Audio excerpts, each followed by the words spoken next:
Le Sénégal affronte très bientôt l'Irlande sous forme de match amical et j'ai vraiment hâte de voir ce match-là parce que enfin on a le droit au match des internationaux des pays africains. Encore une fois, j'ai hâte de voir ce match-là, à quel point il pourrait être intéressant. C'est ce vendredi 6 juin à 20h45. Donc sur ce, n'hésitez pas à vous abonner et à liker et sans plus tarder, on commence la vidéo. Donc voilà, aujourd'hui on s'intéresse à l'avant-match opposant l'Irlande au Sénégal qui va se dérouler, en tout cas c'est ni en Irlande ni au Sénégal, il va se dérouler en Europe en tout cas.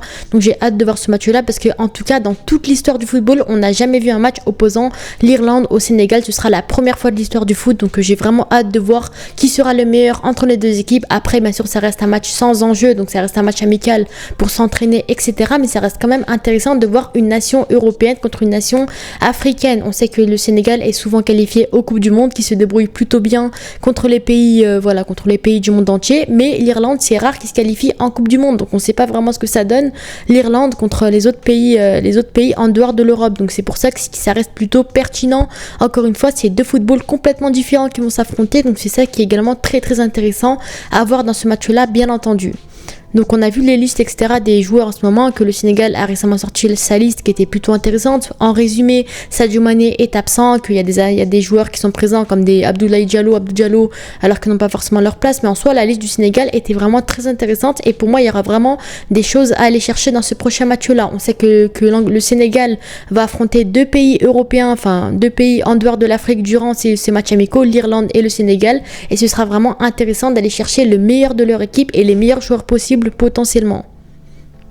Et par rapport à l'Irlande, on sait qu'il y a des joueurs plutôt bons, donc ça va être également très très compliqué. Mais voilà, en tout cas, ça reste bien sûr un match très très intéressant avec des joueurs à surveiller. Donc les choses, vraiment le point important, les informations de ce match-là, on n'a aucune information particulière. Tous les joueurs sont aptes pour ce prochain match, donc c'est déjà plutôt intéressant bien entendu. C'est bien sûr un match qui oppose deux pays de continents différents, comme je l'ai déjà dit. Donc ça peut également déjà être un match d'entraînement pour les futures compétitions qui arrivent très très bientôt. Donc côté Sénégal, on sait quand on voit un peu la compo du Sénégal que je vous ai proposé par rapport à la liste, on voit qu'il y a pas mal de joueurs titulaires indiscutables habituellement. Il n'y aura pas forcément de surprise sur ce prochain match-là, à mon avis, dans la compo de départ, en tout cas de la part de Pape Thiaw. Après, ça reste un match amical, donc logiquement, on va voir quasiment tous les joueurs de la liste sur le terrain. Mais à mon avis, pour la compo de départ, on pourrait s'attendre un petit peu à ça. Vous voyez la compo, 4-3-3 à mon avis, Edouard Mendy dans les cages. Moi j'aurais préféré voir Yehvan Diouf potentiellement, qui reste un gardien, qui reste bien sûr l'avenir du Sénégal, qui a récemment opté pour le Sénégal, mais à mon avis dans un match comme ça qui reste plutôt chaud et serré entre les deux équipes, à mon avis il va sûrement mettre potentiellement un Edouard Mendy dans les cages. Ensuite en défense, Ismail Jacobs à gauche selon moi, parce qu'on sait qu'il n'a pas appelé Ilaï Camara pour diverses raisons. Ismail Jacobs qui a toujours été le latéral gauche titulaire du Sénégal, qui a été rappelé encore une fois de la part de Galatasaray, donc là à mon avis il aura du temps de jeu forcément avec le Sénégal potentiellement avec bien sûr El Hadji Malick Diouf potentiellement, qui pour moi sera remplaçant. C'est un très grand talent du Slavia Prague et moi j'ai hâte de le voir sur le terrain. El Hadji Malick Diouf, c'est un grand talent sénégalais de seulement 20-21 ans, donc c'est pour ça que pour moi j'ai hâte de le voir également. Défense centrale, Koulibaly Niakhaté, très très bonne défense centrale, de très bons joueurs, donc logiquement je vais le mettre titulaire dans ma compo bien entendu. Et bien sûr Crépin Diatta latéral droit, il n'y a pas forcément de choix, il n'y a pas énormément de joueurs à ce poste là, c'est un peu compliqué, donc à mon avis Crépin Diatta c'est celui qui a le plus de chances de jouer à ce poste là au prochain match potentiellement. Et maintenant au milieu de terrain, c'est ça qui est vraiment très très intéressant bien entendu, on le sait très bien. Donc voilà, Lamine Camara, Idrissa Gueye selon moi, et bien sûr Pape Matar Sarr, le milieu de terrain classique comme d'habitude avec Idrissa Gueye. Certes il a 35 ans, certes c'est un vieux, c'est un ancien, et pourtant cette saison il a été élu meilleur joueur de Everton en Première Ligue. Donc clairement Idrissa Gueye c'est pas n'importe qui, il se bat tout le temps. Certes il a 35 ans, mais pour moi c'est un joueur qui a encore sa place sous le maillot sénégalais, il est vraiment très très bon. Donc moi je le verrai bien sûr titulaire à ce poste là potentiellement en tant que numéro 6, et bien sûr numéro 8 Pape Matar Sarr et Lamine Camara comme d'habitude, deux très grands talents qui ont leur place de titulaire en sélection. Donc moi bien sûr ce milieu de terrain est vraiment très bon. Et en attaque bien sûr à mon avis Abdallah Sima ailier gauche, parce que Abdallah Sima voilà, il n'y a pas Sadio Mané et c'est celui qui est vraiment remplaçant à ce poste là. Donc clairement Abdallah Sima pour moi c'est vraiment un joueur très sous-coté, on n'en parle pas assez, et pourtant c'est un jeune talent de 23 ans de Brest qui fait vraiment une grande saison encore une fois, qui a été prêté par Brighton. C'est un très bon joueur qui fait une grosse saison en Ligue 1. Donc clairement Abdallah Sima, j'ai hâte de voir un petit peu ce qu'il pourrait proposer sous le maillot sénégalais. À droite bien sûr Ismaïla Sarr qui fait une grosse saison et bien sûr qui fait son retour en sélection sénégalaise, qui fait une grosse saison à Crystal Palace. Donc clairement Ismaïla Sarr à ce poste là. Et numéro 9, certes je sais que Pape Thiaw il va mettre Habib Diallo ou Boulaye Dia, on le connaît très bien, on les connaît par cœur les sélectionneurs sénégalais, mais moi franchement ce qui mérite le plus c'est bien sûr Iliman Ndiaye.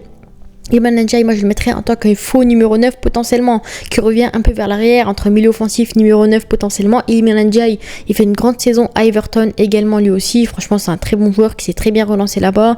Voilà, grande saison à Everton, donc pourquoi pas le voir également à ce poste-là en tant que faux numéro 9 potentiellement. Ça reste un très bon joueur. Donc voici ma compo probable selon moi du Sénégal, la meilleure compo possible qu'on pourrait retrouver. Après, bien sûr, il y aura pas mal de remplaçants également à surveiller, comme des Yehvan Diouf que j'aimerais bien voir sur le terrain avec le Sénégal potentiellement. El Hadji Malick Diouf, Antoine Mendy, le jeune binational qui a récemment opté pour le Sénégal. Également Habib Diarra qui reste très très bon, qui malheureusement n'a pas pu être appelé au dernier moment, qui peut être intéressant. Mamadou Lamine Camara du RS Berkane, il me semble, qui a été appelé, donc pourquoi pas le voir. Et en attaque, bon, c'est un peu comme d'habitude, Nicolas Jackson, Boulaïdia. Voilà, la plupart des joueurs, c'est des joueurs comme Tidiane Sabali. Lui, c'est un nouveau joueur ou un revenant, mais en tout cas, voilà, à mon avis, il y aura pas mal de diversité. J'ai hâte de voir ce que Pape Thiaw pourrait nous proposer sur le terrain, bien entendu. Et bien sûr, on passe maintenant aux joueurs à surveiller.